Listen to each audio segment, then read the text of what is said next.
Hello and welcome to another episode of Promote the Hell Out of It. My name is Misael Trujillo and this is the podcast where I talk to people about subjects worth promoting. And I was excited to have this conversation. Literally had it a couple of hours ago, been editing the podcast, ready to release. Guess that's just the way things go sometimes, but it was such a good conversation. I chat to Kevin Douch, founder, owner of Big Scary Monsters, the record label that has worked with so many absolute legends. Everyone from American football, the Get Up Kids, Kevin Devine. Obviously you need to give Cultdreams and Nervus a shout out. I Am the Avalanche, Jamie Lemon, Laura Jane Grace, La Dispute. So many records I absolutely love that are in my collection. I'm not going to go through every band on the roster. Go check it out because they've worked with so many legends that it's difficult to mention my favourites. There's just too many. But yeah, I was excited to have the conversation and it was a good one. Absolutely amazing. I'm not going to give anything away. Just go listen to the podcast. It is a record label worth having on your radar if you don't already. I assume a lot of you will. But if not, you will definitely find a band in there that you will fall in love with. If not, a load of bands to spend a lot of money buying merch and records of. So yeah, enjoy the conversation. If it's your first time listening to the podcast, thank you. Really appreciate it. Give us a follow, tell your friends about it, leave us a review on iTunes. All that really helps. And before I leave you with the conversation, if anyone's thinking of starting their own podcast, feel free to give me a shout if you want any advice. But also there's a link in the notes for this podcast to Buzzsprout, who is the provider I use to release all my episodes.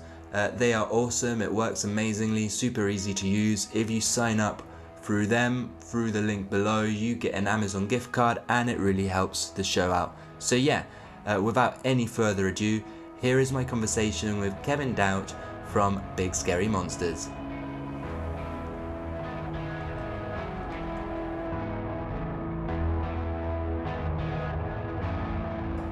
Amazing. Well, Kevin, thank you for your time. First of all, it's really good to have you on the show. Yeah, no worries. Thank you for having me. I guess a good place to start is why the hell have iPhones changed the plug socket, right, on headphones? The bane of my life. I did it too. I bought the Samsung instead, and I didn't even know that they'd changed it too to that USB-C thing. Oh, have they? Pain in the backside, I tell you. I know, and I'm on quite an old phone now because I don't want one with like face recognition to unlock it. So I'm just like, yeah, I'm very primitive with this kind of stuff, to be honest. I'll tell you what, I set up the first time ever the thumbprint thing, and then I've been sanding this week, and I can't get it to work at all. So it's like it's totally not worth it. Yeah, well, and I guess these days with everybody wearing face masks right now, it's a nightmare. Like we opened a shop at the end of last year, and the number of customers that have to come in and then slyly sort of turn away and pull their mask down just a fraction to unlock their phone and then come back to buy something. It's just like, no, I think I'm just going to stick with my old phone, even when it's 20 years old. Just put my little sort of wrinkled thumb on there. That's it. So how's the start of your year been? Good, thanks. Yeah, I mean, as good as it can be in 2021. That's it. Yeah, no, not too bad, to be honest. It kind of feels like there's a bit of light at the end of the tunnel, which is a bit of a weird thing to say right now. With things are bad at the moment, but it feels like we're heading somewhere. So I think on a personal level, and us as a business are sort of looking beyond this current sort of stretch and just sort of getting excited for what hopefully comes this year. So yeah, we've just been busy, to be honest, like planning lots of releases, and like I said, the shop, we're up and running with that now. So loads of stuff, just really hit the ground running in the last couple of weeks. That's really good to hear. And I guess that the best thing to do in a situation like this is keep positive and keep moving ahead, because you can't just come to a standstill, can you? No, that's it. And I think that's been our mentality throughout, to be honest. Back when this started in March last year, we had a pop-up shop in Brighton, which we were supposed to be done for 2 weeks. And I think it must have been just a few days before, this really just sort of erupted, and it became very obvious it was going to be hugely disruptive for us. And so we shut down the shop early and we went home, and I gave everybody a week off, and we just kind of took a few days just to sort of adjust and sort of, the new normal, as people kept saying back then. And then we just kind of got back together via Zoom and all the rest of it, and just like planned out a different year, and just really, I think we all just got very positive on it, and just sort of thought, well, okay, touring's gone, festivals are at that point thought, might be going, and just planned some different stuff, and just had a really sort of good time with it. And I think that as much as it's tough sometimes day to day to sort of, focus on the positives, I think kind of, we're lucky that we've got this job that we can kind of focus on and give ourselves something to just, a reason to be positive and an outlet to be positive with. Of course, yeah. And I guess coming out of that, considering that shows and festivals weren't able to happen last year, has there been anything that you've replaced it with that you think you'll continue to do regardless of the situation? Yeah, I think so. And to be honest, some of the stuff which we've replaced or will be replacing things with is stuff that we were already planning. Awesome. We were looking, a couple of years ago, we started an event in London called Big Day Out, which is sort of a four stage sort of mini festival over one day. And we had already decided, luckily, we weren't going to do it in 2020. We thought we couldn't quite get the lineup which we wanted, so we thought we'll take a year off, come back in 2021. But we decided when we did come back, we were going to sort of live stream it as well. So we wanted to have an option. It sold out the 2 years we did it. And so basically we thought, well, wouldn't it be nice if we could have a ticket we sell for people to come to the festival and a cheaper ticket for people who couldn't make it, whether that's, they're further away or for whatever reason they couldn't be there. So we'd already been sort of looking into things like that. That's really cool. Yeah, and so we had a few bits and pieces. It felt like we were fractionally ahead of the curve. Not that we've been able to put many of them into practice just yet, but the theory was there anyway, and still will be. So yeah, and I think we've I think all learned a few new skills as well. Kind of again on the sort of more on the shop side than the label side, we sort of opened that up as something we hoped we'd just be able to open and people could come in and have a drink. We sell beer and records in there, and none of that's been possible. We planned it in lockdown 1, we opened it in lockdown 2. We've so far been in tiers 2, 3 and 4, and now we're into lockdown 3. Yeah. So in all these months, we've not yet had a day of just normality there.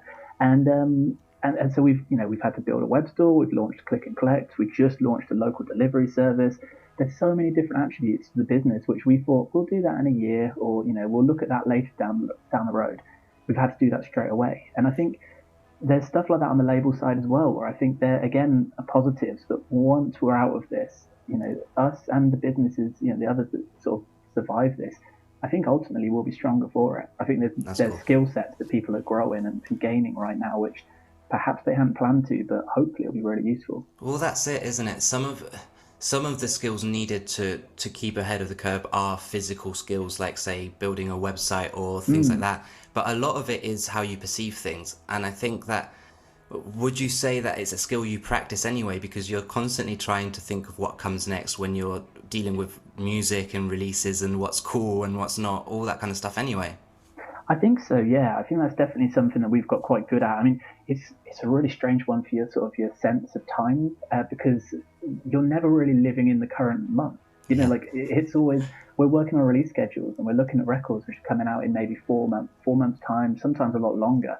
I think our schedule already goes up to summer 2022, and sometimes you'll be focusing. You'll spend all day every day working on a series of records which are going to come out in the spring, and you almost for a moment forget it's early January. You kind of so yeah, like planning kind of, it's something, I guess it's a skill we've all had to sort of learn during that sort of that time with the label, and then also it just kind of becomes almost second nature after a while, I think. Yeah, and I guess a big part of Big Scary Monsters is nurturing bands and the relationship you have with them. Has it been difficult to keep people motivated, would you say, with what's been going on, or to get them on board with different ways of doing things? Or have people generally been wanting to take on any new ideas that come their way? Honestly, a kind of bit of all of it. I mean, it's almost like a sliding scale, I guess. And some people and very understandably, everyone reacted differently to the last year, and there's no right or wrong way for this. It's just, and I think it's interesting for each individual person to sort of see how they're sort of just acclimatizing and how they've adjusted. And so we've had some artists who've struggled a little bit, I think, and again, understandably, and others who've really just, I guess, prospered and really just sort of dug in and been like, right, this is how we're going to deal with it. And so, it's kind of, I think part of what we've tried to do is not necessarily change anybody's minds or sort of mentalities. It's more just sort of trying to encourage them with whichever way they want to go with this, which is kind of the way we work anyway, to be honest. We don't sort of find an artist and sit down with them and say, right, this is what you must do. One of the first things we say to any band we work with is, what kind of career do you want? And like, what are your goals? What are your targets? And then we try and work out how we can help them. And I think it's been a similar sort of attitude with this. So some of the bands, we did some things last year, like I think it was around June time. So again, you can sort of plot that directly back from the start of the pandemic. 3 months later, the campaigns all hit. And in June, we had a really good little run where we had a We Were Promised Jetpacks EP, where they had a couple of tracks that were left over from the previous album. And we've been talking about to them about maybe releasing them in some way. And I think they were a little bit they were into it, but not really. It wasn't really a priority. And then this came, it was like, well, we might as well. We've got no touring. Let's put this record out. And it did really well. That's awesome. So it was cool just to sort of fill things in like that. We had, in December 2019, Vinnie Caruana came over from New York to play some headline shows. Awesome. And he played one in London, and we got a friend of ours to record it. And we didn't really have any plans. We just thought, well, there's no harm in sort of, just getting a good quality recording of a live show. One day we might need it. So we did that. We sort of, in, I guess then early 2020, we were getting it mixed and sort of just listened to it. And it's like, this is actually pretty good. Then March hit, and Vinny called me up one day and was like, I really like this recording. Let's just put it out on vinyl. And we're like, all right, might as well. So we did. And so that went from something where we were thinking, well, one day we might use a track of it, like, put it on YouTube or Bandcamp or somewhere. Yeah. Suddenly it became a double album, which we released on vinyl. Sold out. We put it up on Bandcamp to Pay What You Want, and all that money went directly to Vinny because, again, all his touring had disappeared. Yeah, so of course. We found ourselves with this really beautiful asset, which people really liked. It was a great show, and his fans really, really wanted to hear it and own it. So it worked out brilliantly. So we had a bunch of things like that last summer, and they were really fun records to work on, actually. Just very different to our normal campaigns, but just a nice little pivot, I think. That's really cool. And if you had to give a piece of advice to bands who are going through this period right now, what would it be? Wow. Getting deep. Yeah. I don't know. I guess, like, God, there's so many things springing to mind right now. You can say more than one. That's absolutely fine. Don't get bogged down by social media and the daily news, I think, first. Like one of the good things that we learned, actually, and going back to that pop-up we did in Brighton, the four of us from the label, we were all there at the start. And one by one, we sent members of staff home. And I think, so by about day, I don't know, probably like day 3 or 4, we were in Brighton for a week in the end. By day 3 or 4, it was down to just me and Josie left. And we were just driving around, and we were just trying to tie up loose ends. So we went over to Small Pond, we had to borrow some envelopes, and we were like posting things out and doing local deliveries, just trying to make the best of the situation. And driving around Brighton, it was just like, things aren't that bad. I mean, it was obviously getting bad, but you could see people out and you could see the sea, and it was just, it was normal in that respect. Whereas the other two guys, where they'd gone home and it was sort of, as we all were at that point, just watching the news, people were really kind of following that daily. They seemed to kind of, not spiral, but definitely had a way more negative attitude about everything that was going on. 100%, yeah. And I think that's been something throughout. I see it with friends who are just following this minute by minute, and it's really easy to get bogged down with it. And you obviously need to keep abreast of it, and you need to, follow the guidelines as best you can and all that kind of stuff. But I think sometimes it's just taking a little step back and sort of thinking, actually, fingers crossed, healthy, getting through it, and that kind of thing. So just trying to find ways to keep some kind of positivity, I suppose, with it is something that I'd suggest. And but yeah, beyond that, like I said, everyone has their own ways of dealing with it. So I also wouldn't suggest that anybody sort of looks at anyone else, especially in the kind of an Instagram world, and just be like, oh, that person seems great, and then feel bad about yourself, because everyone has their own thing with this. So, yeah, I think just keep one eye on the future and remember that what's going on right now won't last forever. And do you think it's important for bands to take almost the same approach as you've mentioned the label has, in terms of thinking of different ways of doing things, of thinking of how to use technology to do things, thinking of how to use like live streaming, all that kind of stuff to keep busy? Or do you think it's worth using the time to maybe just plan what you're going to be doing afterwards? I mean, again, I don't think there's a wrong answer there. I think it's individual cases. I think there's a number of bands out there who'll be doing a bit of both, or all of it really. They'll be looking at technology, figuring out what they could be doing. I know a bunch of bands who've during this have worked out how to record from home, or that kind of thing, or they found new ways of writing. Again, We Were Promised Jetpacks, for example, they've written an album remotely, basically. Adam, the singer, now lives in New York, the rest of them are in Scotland. That's something they've never done before. And so they've had a completely different process, and they've really enjoyed it. And I think that's true of a lot of artists. I think they've just adapted and found that actually, just because we were all doing things in one way before doesn't mean it was necessarily the right way. And technology and opportunity and just having a bit of a moment to take, free up a little bit of brain space and step back and be like, actually, why don't we do it this way? And I think that over the next couple of years, I think we might see some interesting sort of things. I think the music industry, like many others, will probably see a bit of accelerated change now because of people coming out of this period and thinking, actually, just because I did it that way before doesn't mean it was the right way. And they'll have new skills and just a new mindset for a lot of us. I think part of what makes humans amazing is that we are adaptable. And obviously that can happen at bad periods when things seem really bad, but the skills you pick up during that time don't go away. You still have them when things get better. So I think that regardless of, as you say, everyone deals with it differently, but even just going through a really horribly shitty time because of what's going on, at the end of the day, can make you a stronger person when you come out of it. Yeah, absolutely. I think there's going to be a lot of that. I think, much like how I said, the businesses that sort of survive this, I think will come out of this stronger. There's crazy. I mean, we're based in Oxford, and there's so many businesses here who just didn't even have websites, social media, things like that, which they'd probably thought before, they've taken along and things were going all right, and they didn't necessarily need to, or again, have the brain space to think about how they can maybe expand. This, for different reasons, has pushed people to really think about that stuff. And if they can maintain it after, it's like pubs where they had that spell of having to do table service. If that's something they can continue with, and local delivery and all the rest of it, it's just opening up different revenue streams. And I think, so I think people individually are learning skills, and I think businesses collectively are also doing that.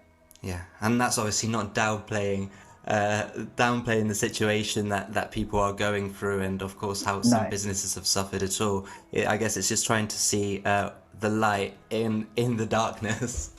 Yeah, absolutely. I think that's it. And I think I'm in a very privileged position to be able to say a lot of this. I thankfully haven't sort of been ill. It's not got too close to my friends or family or anything yet, and our business has so far survived this. So I think that it's kind of easy for me to say a lot of this stuff, and I hope that no one listening is sort of struggling or sort of worrying. I hope that everybody makes it through, and ultimately, in a couple of years' time, we'll look back at this and just be like, that was a crazy period, but man, things have been good since.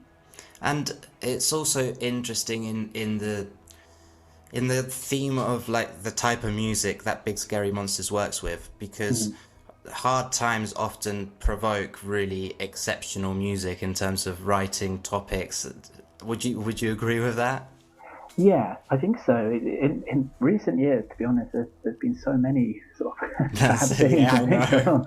I don't feel like artists have struggled for inspiration, and obviously, it's kind of crazy that the pandemic has gone on alongside so much other stuff. I know, right? Brexit and sort of all the the Black Lives Matter movement, and obviously all the political stuff in the US that's happening right now. It's just everywhere you look, it's craziness. And in terms of inspiration, I've no idea what people are going to be writing about, but I don't think they're going to struggle for content. It's quite interesting because what you've mentioned is so true. There's been so many things going on. Do you think that also makes it almost harder for a scene to come together because they're all like interested in one topic, because there's so many almost niches that you could go in and choose to be a part of? I don't know. I mean, it's definitely been interesting watching it, and I think that every time something happens in the world, I think the music industry as a whole is one of the first to stand up and really support. You know, like if there's a cause, you'll see bands and you see everybody raising money and just really getting behind it. And I think that even through this, you know, again, you look back at it and sort of as of March last year, so many people's incomes just dropped out. Bands just, you know, all what they were looking for, they might have had a whole year of touring planned, and that brings in maybe 90% of their money, and suddenly that's gone. And then a couple of months later, when sort of all the riots and things were breaking out, suddenly these same bands who have no income of their own were, you know, putting out new recordings and things and giving 100% of the money to charities. And it's like, it's incredible. And I think that kind of attitude throughout the music industry is one of the very, very best things about the people who work in it. That's so true. And I guess that's where it almost becomes difficult, because we get so much positivity out of seeing what these bands are doing on social media and what the good things that people are doing in the world, whilst having to scroll through all the crap that's going on. Yeah. I think that will always be the way. Yeah, it's a difficult one to balance, right? It is a little bit, and yeah, that is, yeah, it's tough. I guess that's the best and worst of social media. You know, that's you see these little pockets of light occasionally, but you've got to search for them. Especially in an industry where you do need bands to spend time on social media promoting themselves. You're like in charge of your own promotion to a degree in terms of having to push it constantly. Yeah, it's a bit of a double-edged sword, really, because I think, you know, especially, you know, mental health has been a big conversation throughout this as well, and I think that social media is often not good for mental health, but it's also, when people have got so little else, you know, they can't really leave their homes. Yeah. It's their only form of communication for a lot of times. So that's been a very tough balance for a lot of people, I think. Yeah, absolutely. You mentioned earlier in the conversation the double album by Vinnie. What a legend. I've been a huge fan for a very long time. You've got a lot of artists on your label who have been at it for a lot of years. You've got Vinnie, Jamie Lemon, Kevin Devine. How humbling is it to see people who stick at a career that isn't making them millionaires, let's say? It's amazing. It's a conversation that we have quite a lot, especially with Kevin Devine. I think that he had a moment. I mean, before we worked with him, he was signed to a major label, which, as far as I understand it, he signed to a major, which then merged with another one, and then he found himself dropped, I think, even before a record came out. So it was like a moment in time, and he had that. And a lot of the people that he was sort of touring with and sort of friends with back then, you know, you look at people like Bright Eyes and Dashboard Confessional and, you know, various different genres who all went on and had really successful careers for one length of time or another. And that was, I think there was moments there where Kevin sort of looked at it and thought, like, why hasn't it happened to me yet? And I think he's, in recent years, really come to peace with just where he's at and so appreciative of his fan base, because whilst it's not the very biggest fan base in the world, it's an incredibly loyal one. And like many artists, you know, he launched a Patreon last year. Yeah. So many people sign up, and it's become a really amazing little community for him. And I think that kind of stuff's great. And I think that I had a very similar conversation with Vinnie that, I wasn't worried about him. I wasn't worried about Kevin. When this all started, they're so used to sort of making careers and just fighting. Yeah. You know, like, I wasn't particularly worried, to be honest, with many people that we work with, because we all work in independent music. You know, we're just used to fighting for absolutely everything. And so when the global pandemic came along, it was like, all right, that's just the next thing we've got to fight. And it was just, that was the attitude. Yeah. Whereas you look at some of the people in sort of the major label world and some of the bigger artists who had been, you know, quite frankly, sort of coddled up to certain points and just had it really good. They weren't used to this kind of scrapping, quite frankly, and they're the ones who are then going to have to go out and figure out how do they exist when so much of their sort of bread and butter is taken away from them.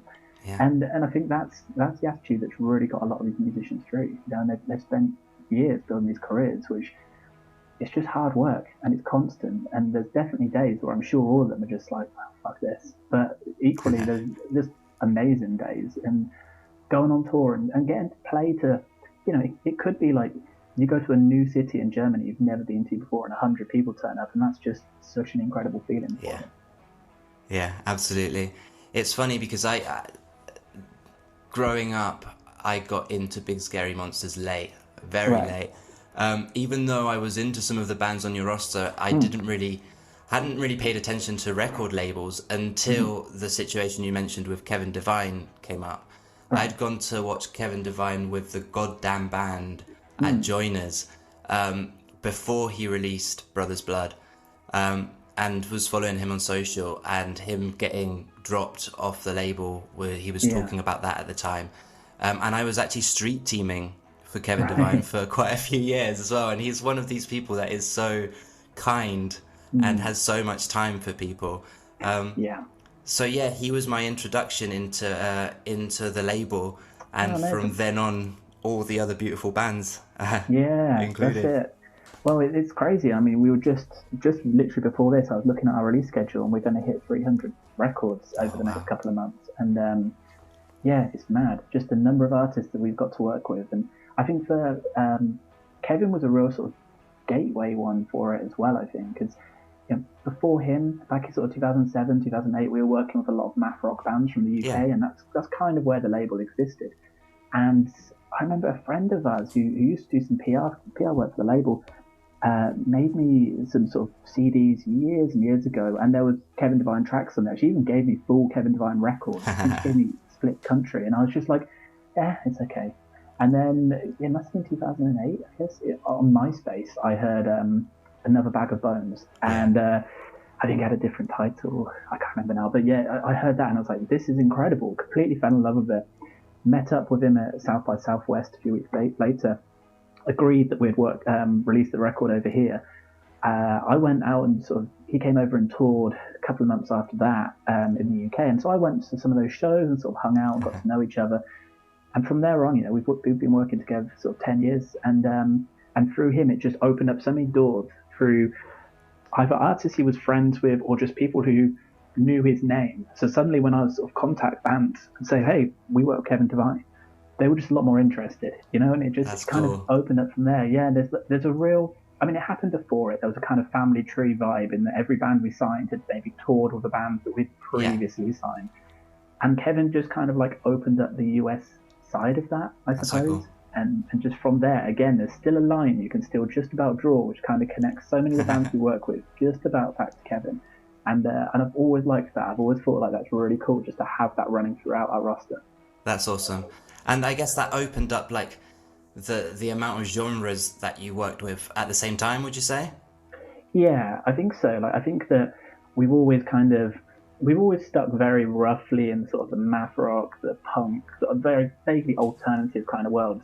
And every now and again there's a band that we want to work with, and it feels like maybe that's a couple of steps away from where we are. We need to sign a band that's kind of like halfway between the two, and they make that step for us. And so I think musically I think that it's a hugely eclectic roster, but there's usually a step there. If you listen to a band and you think, that's a bit too far out for me, there's normally something that will help you kind of join those dots, and then one day maybe that band will make sense. No, absolutely, because that's what happened with me. My friend Lewis Reynolds, who played in Meet Me in St. Louis, that was kind of my introduction into math rock. I didn't really get into it for a long time. And that was kind of my introduction, was actually, and this is years after he'd stopped playing for them, but just listening back to the stuff he'd done and getting into that type of music. And it's very easy then to see all the links when you've listened to all the artists and you actually like them. It feels like they all belong in the same roster. They all belong in the same world, if it was comic books, almost. Yeah, I know what you mean. But it's interesting. And how did your love with math rock start? God, I don't even know, to be honest now. I'm trying to think how I got into that type of music, and there must have been a band that I heard that opened that door, but I can't think. To be honest, the bands that we are probably most known for are ones which I did not get to start with. So we worked with Second Smile, who went on tour in Eastern Europe, and we were very close with Second Smile. They were some of our sort of closest friends as well as a band that we worked with. And they went on tour in Eastern Europe, and so I went with them, me and one of my housemates at the time. And we were there in like Latvia and Liechtenstein, all these places, and Meet Me in St. Louis were opening that tour. And they'd sent the demo, and I didn't really get it, to be honest. I didn't like the vocals. I just thought like this isn't for me. And we did that tour, and by about the 5th or 6th day, it completely clicked, and I was like, this is incredible. And ironically, we went and released a bunch of solo records from Toby, the singer, after. So his vocals, I definitely got his vocals in the end. But yeah, that really sort of opened it up. At a similar time, we were very good friends with the This Town Needs Guns, TTNG guys. They're all from Oxford as well. I was hanging out with them a lot. And that probably even predates me in St. Louis thinking about it, because that would have been, there was a band called Itch from Leeds, who was the first ever album that we released, so all the way back in about 2002 probably. I had lent that out, or told Stu, the singer, or the old singer in TTNG, about that band, and he got hugely into it. And I remember him showing to the rest of the band. I mean, to be honest, TTNG back then sounded like Incubus. Like Stu used to like, he played a Chaos pad, so he had like scratching sounds and stuff going on. It was completely different to the bands that you would hear these days. And I remember him playing to Tim, the guitarist, just playing in Itch. And then they got into a few of the other sort of Kinsella, like Chicago-based projects.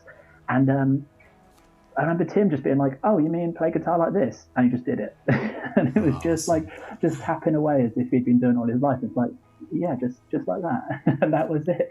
They just like, almost overnight, sort of merged into this math rock world. And I remember Stu sending me some recordings one day, and we'd turned them down a couple of times. And he sent me these tracks, and he was like, "This is our new stuff." And I was like, "Shit, this is actually really good. I think we've got to release it." And awesome. That was a 7-inch called Hippie Jam Fest, which we did. And then that came just before sort of 26 down season 4 and all that stuff. And it just really just blossomed into that whole world. So it's kind of like, I guess that's a very long way of answering your question. Like, no, that's awesome. That's awesome. That's what we want on a podcast, isn't it? Yeah. In terms of a gateway into the scene, I don't think it was like a band that I like. It wasn't like I heard Minus the Bear and I was like, cool, that's it. I'm a math rock fan. Yeah. It was like we all kind of learned it together, and we all just kind of delved bit by bit. And then I think the TTNG guys then said, "Hey, have you heard this band?" And it was Maps and Atlases. And then it was like, "Shit, that's incredible." And have you heard this? And it was Terramelos. And we just kind of spiraled out from there. And effectively, it was just a bunch of mates, like any bunch of mates, just influencing one another and just like helping that discovery along. And all of a sudden, for those couple of years, it was a really amazing scene in the UK. And we were so lucky to get to work with so many of those bands. And we still do these days. I mean, Lewis just sent me his new record about a week ago, less than that, I think. And yeah, a lot of these people we're still either working with or in touch with. And it was such a good time. It's interesting because there are some types of music that you almost need that vibe and to spend some time around it to appreciate it and to almost enjoy the energy, as opposed to, because it's sometimes the energy of the music that makes you love it. The energy it creates, or the vibe it creates, I guess. But yeah, I had a drummer who was really into Delta Sleep. Right. And the first time he played them to me, I wasn't really into it, or it just kind of washed over me. But after he played it for about an hour in the car, I got back home and all I wanted to listen to was Delta Sleep for weeks. So yeah, so that happens sometimes, doesn't it? It does. It's funny, and like it sometimes makes me wonder how many times have I missed my favourite band because I didn't give it that hour. For sure. You know, and it's just it's kind of crazy to think, because especially in this job, there's so many bands which you come into kind of close contact with, and as much as you want to give everything an equal amount of time, sometimes you get sent something and you're slightly distracted and you don't listen to it properly, or maybe like the first 30 seconds of it you just don't get on with it, and so you don't listen beyond that point. And yeah, I mean, like I said, Kevin Devine didn't get it at all. Meet Me in St. Louis didn't get it. TTNG didn't like it. Well, I did, but it wasn't what it should be. But it was just like so much of that music, you know, it took a while to kind of for it to click for me. And and I think that's always going to be the case. Like we had that last year, we put out the new Illuminati Hotties record, and it came in, and I loved it from like the first second. I thought, this is incredible, and I shared it around everyone in the label, and so the four of us, and me and Dave were just like, this is the most exciting thing we've heard in ages. The other two, Josie and Connor, were just like, this is shit. They did not get it at all. They both love it now, but it just took different amounts of time for them to get there. And then I remember Connor just like coming along one day, sort of like hands up, and he was like, I was so wrong about this record. Oh, and that's so cool. I know. But like, people get there at different times, or they don't get there. It's just it's the joy of music, I guess.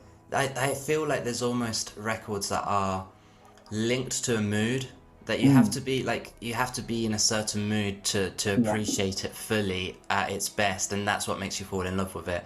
And if you're not in the headspace, it can completely go over you. Oh, definitely. I've certainly found that with post rock in the past. You know, there was there's bands where I've been sent it, and I've just not been in that headspace. I've listened to it, not liked it, listened to it again, you know, a couple of hours later even, or a few days later, and it's just like, this is the best thing I've ever heard. It's so funny how it changes. And it's weird as well, because sometimes I guess the cliche is a band that sounds awesome on record and isn't that good live, but through going to small shows a lot, I often have the opposite. A band that I've heard on record and I'm like, I'm not that bothered, and then you watch them live and they're so good that it makes you fall in love with the music. Yeah, absolutely. Just that energy, the joy of live music. Yeah. And I miss that. Yeah, for sure. For sure. Fingers crossed it won't take too long to come back. No, this is the year, I'm sure of it. Yeah. You briefly mentioned Small Pond when you were talking about Brighton. It's such a cool place, isn't it? Oh, it's so good. Yeah, like, it's cool as well because it's friends of ours, you know, like Matt from Tall Ships worked there, and Dave that was Sleep. Yeah. And so it's such a good little community, and so yeah, we've always been pretty close with those guys. How important would you say businesses like that are to the growing of bands?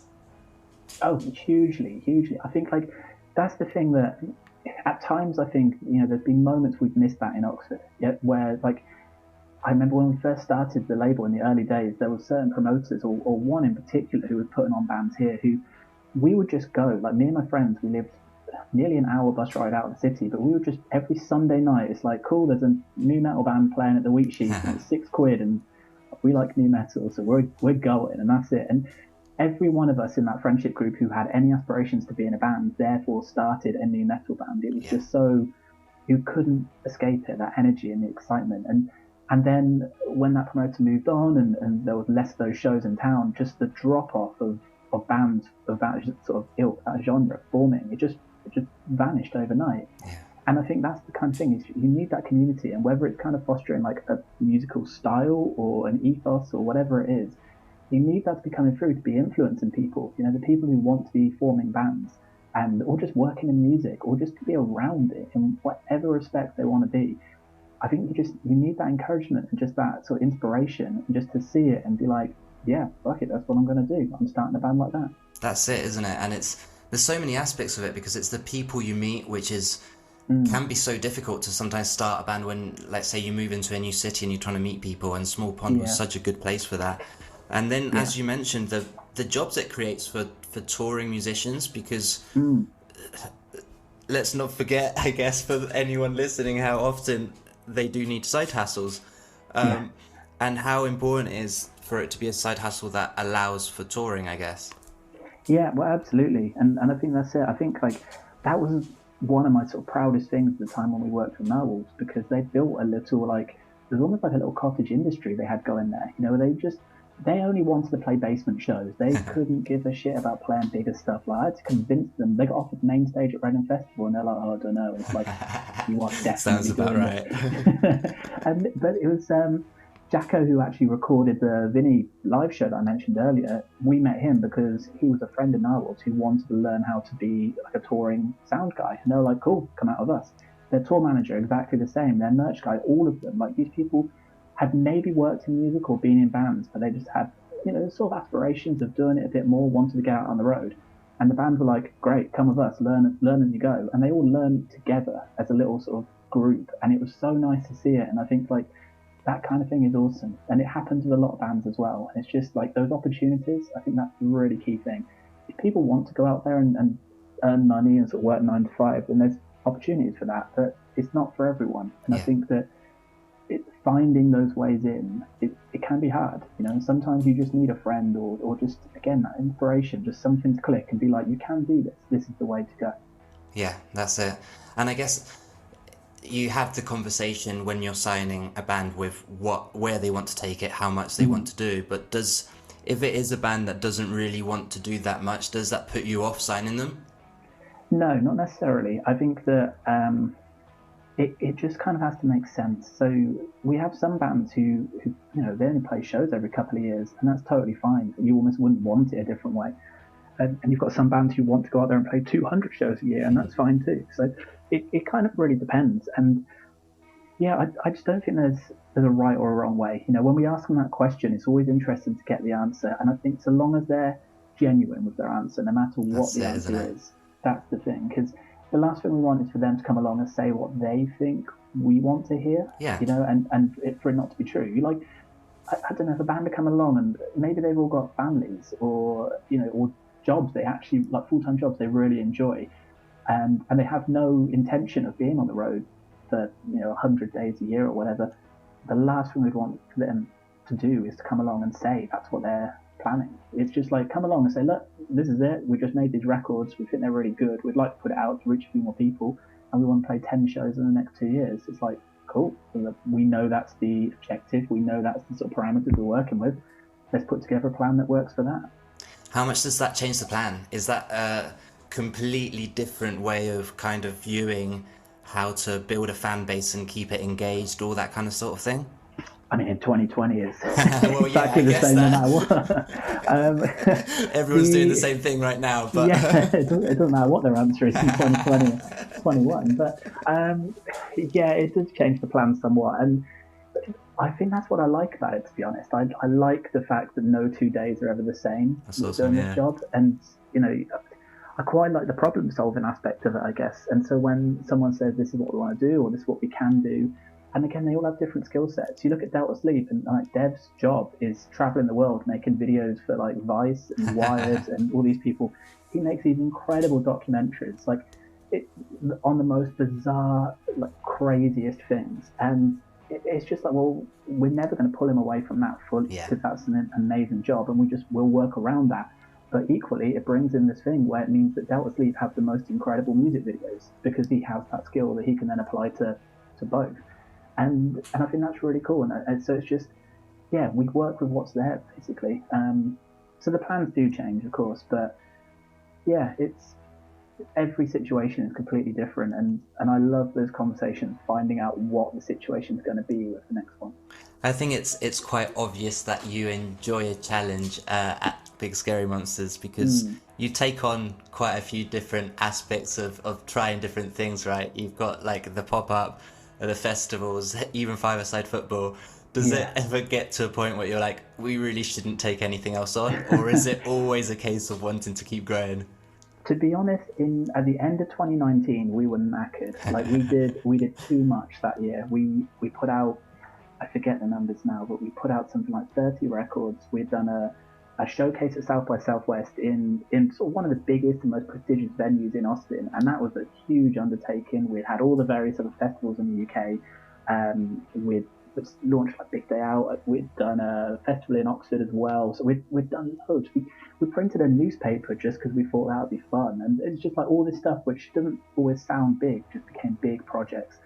And we did all of that, and at the end of 2019, start of 2020, we were just tired. And we were like, okay, 2020, we're going to take it quiet. We're not going to do very much. We're going to put out more like 15 records and just chill. And then 2021 is going to be a big year. And then, of course, like I said, March came along and all the plans went out the window, and suddenly we started adding in more records. And then I think we all found ourselves with a little bit of, again, a bit of brain space. And, whereas normally we'd all be just flying, like going around the country and going to gigs and just doing all that kind of stuff, we were all at home, and the routines changed. And suddenly we got a bit creative, and we'd been wanting to launch a subscription service a few years ago. And we had one about 10 years ago and wanted to bring it back and couldn't quite figure it out. And then over the summer, we were like, this is how we're going to do it. And it just clicked for us. We're like, cool, we'll launch that. And I've been vaguely looking for a shop premises for a little while. And then the right one, it was actually on my birthday in July. I viewed a place and I was like, this is the one. So that came up, and it was just bits and pieces. And by the end of 2020, again, I was sitting there absolutely knackered, done too much. It was just, it's going to be that forever. Come December this year, it'll be the same again. it doesn't matter in January if I sit there and say it's going to be a quiet year. It never will, because we're not those kind of people. We like to be challenged. We like to do interesting stuff. We like to keep it varied.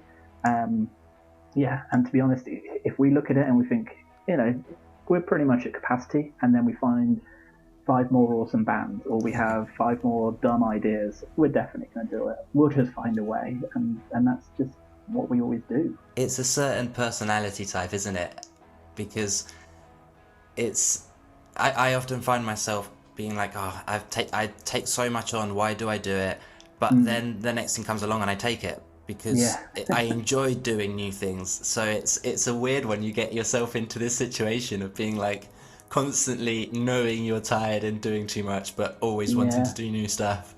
Absolutely. And to be honest, I think I realised a few years ago that I'm no good when I'm quiet. I'm no good if I'm bored.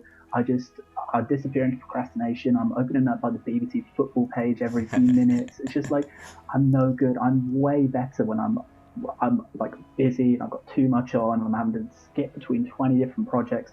That's when I feel like I'm really into the groove of things, and that's when everything just kind of clicks a bit better for me then. And you're dead right, it's different personalities. That's just the way that I seem to function, which for better or worse for the rest of the team, they kind of get dragged into it sometimes. But, do you think it's an important attitude to have when working in this kind of industry? I don't think it's the only attitude to have, but I think it's a fun one. I think it's awesome. It kind of, it sort of drags people along a little bit. And I mean, I did this job on my own for the first 15 years or something. I should have hired somebody way before we did. I had this sort of crazy idea that we couldn't hire anybody until we had like an annual salary for them sitting in the bank just spare. And it's like, well, of course that's never going to happen.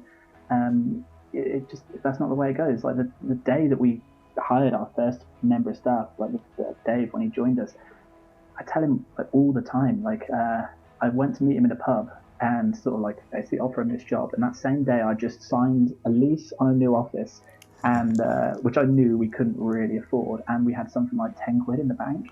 and I was there offering a friend of mine a job, and I was like, this could go really bad wrong.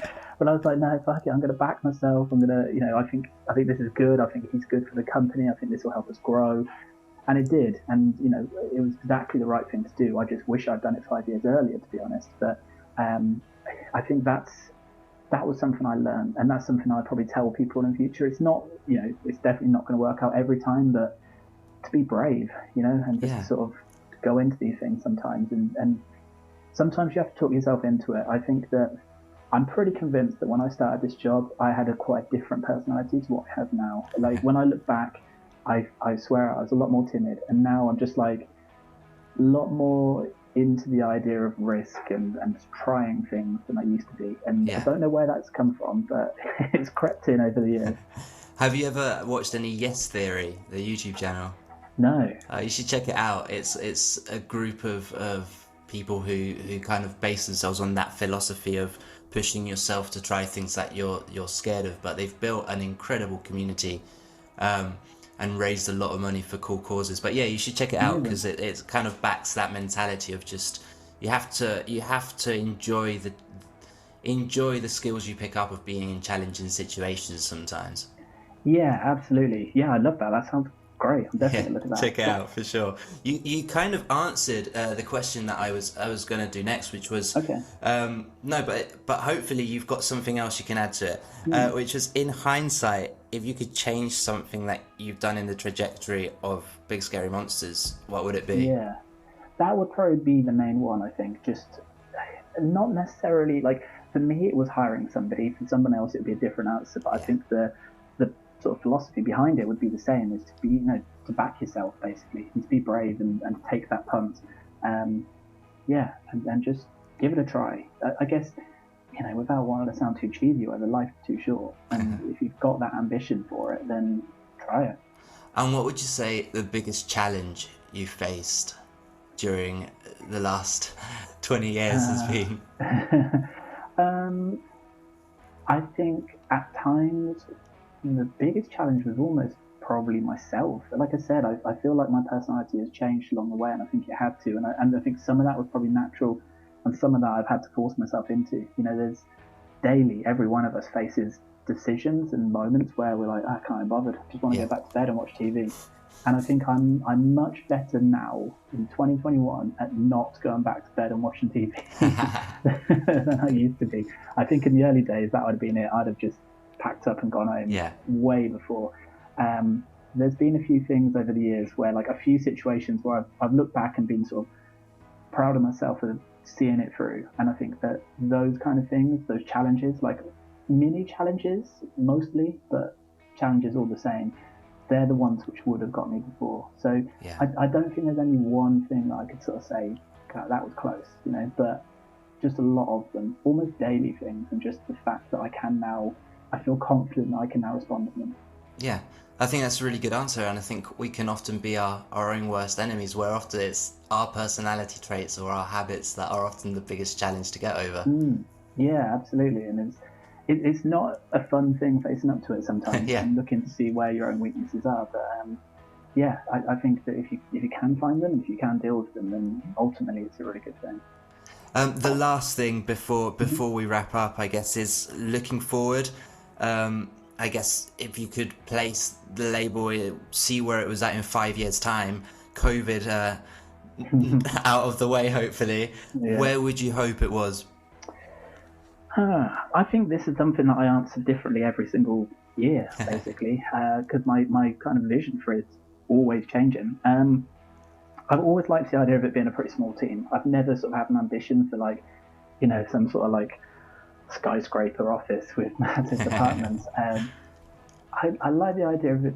Yeah, maybe in 5 years, maybe there's a team of 7 or 8 of us. So, you know, we're basically doing what we are now, but we've just got a couple more people there. We've got a bit more of an international presence. So maybe somebody sort of like working out in the US or something like that. And just continuing to sign bands. I'd like to sign more bands each year. So I think that's sort of an ambition we'd work towards. So I'm going to say that in 5 years' time, it's going to look quite similar to what it is, just bigger and better. Oh, well. That's a very vague answer. I'm excited to see it. No, I think I'm intentionally not committing myself. Yeah, of course. But you're also showing how committed you are to what you do and how much you enjoy it, because the answer at the end of the day is to continue growing what you're doing. That's the thing. I think, you know, I love what I do, and I think that everyone who works at the label does. I hope they do.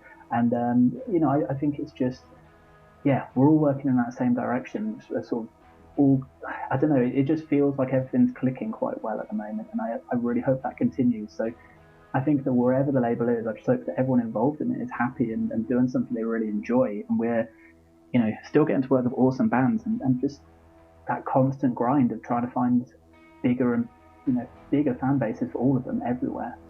That's awesome. Kevin, thank you so much for being on the show. It has been such a pleasure to have you on. No worries. Thank you again for having me. Absolutely, and I will chat to you soon. Thank you so much for checking out that episode of the podcast. I really do hope you enjoyed it. It was such a blast having Kevin on the show. Such a big fan of Big Scary Monsters. So many artists on that label that I spent so much of my time listening to.